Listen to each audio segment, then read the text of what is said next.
How to get desktop site on iPhone.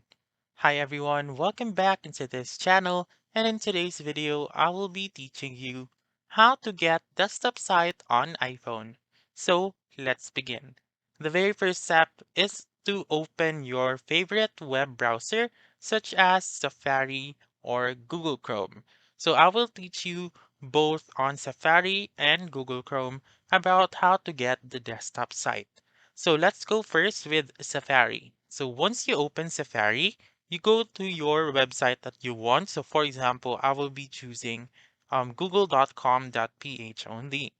And then you just simply press on this double A button right here, found on the lower left of your screen, or sometimes it can also be found on the upper left of the screen. Just remember this double A button. So click on it, and then you may be able to see the request desktop website right here. So click on it, and then wait for it to load.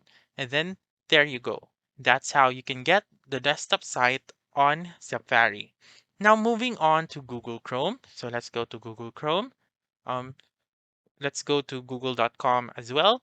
And then right here, once you have searched or gone to your favorite website, then go to the three dots found on the lower right corner of the screen.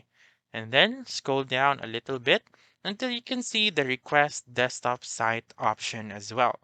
So once you see that, simply click on request desktop site, wait for it to load, and then as you can see, the google.com now is on desktop site. So that's it. That's how you can get desktop site on iPhone. So that's all for this video. Let me know in the comments section if this works out for you. For more helpful tutorials like this, please subscribe to our channel and don't forget to click that notification bell. Thank you for watching and have a wonderful day.